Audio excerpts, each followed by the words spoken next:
بسم اللہ الرحمن الرحیم۔ السلام علیکم۔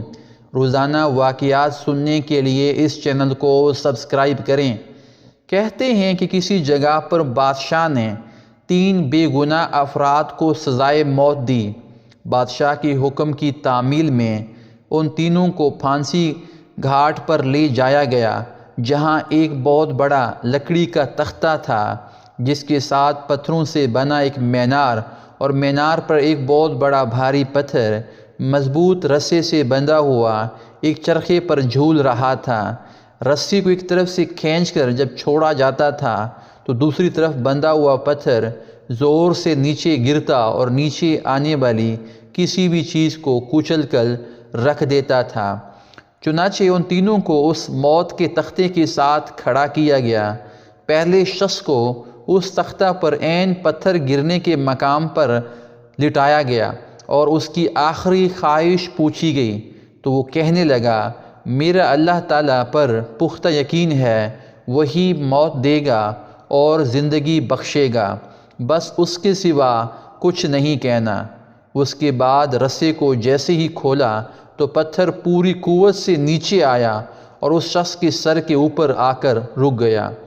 یہ دیکھ کر سب حیران رہ گئے اور پختہ یقین کی وجہ سے اس کی جان بچ گئی اور رسہ واپس کھینچ لیا گیا۔ اس کے بعد دوسری کی باری تھی۔ اس کو بھی تختہ دار پر لٹا کر جب آخری خواہش پوچھی گئی تو وہ کہنے لگا، میں حق اور سچ کا نمائندہ ہوں اور جیت ہمیشہ انصاف کی ہوتی ہے، یہاں بھی انصاف ہوگا۔ اس کے بعد رسے کو دوبارہ کھولا گیا، پھر پتھر پوری قوت سے نیچے آیا اور اس بار بھی اس دوسرے شخص کے سر پر پہنچ کر رک گیا۔ پھانسی دینے والے اس انصاف سے حیران رہ گئے اور دوسرے کی جان بھی بچ گئی۔ اس کے بعد تیسرے کی باری تھی۔ اسے جب تختے پر لٹا کر آخری خواہش کا پوچھا گیا تو وہ کہنے لگا، پہلے کو نہ ہی اللہ پر یقین نے بچایا اور نہ ہی دوسرے کو اس کے حق و انصاف کے نمائندہ ہونے نے۔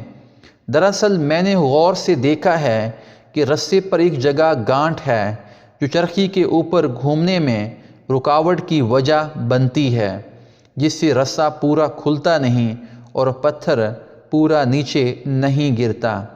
تیسرے کی بات سن کر سب نے رسے کو بغور دیکھا تو وہاں واقعی گانٹھ تھی۔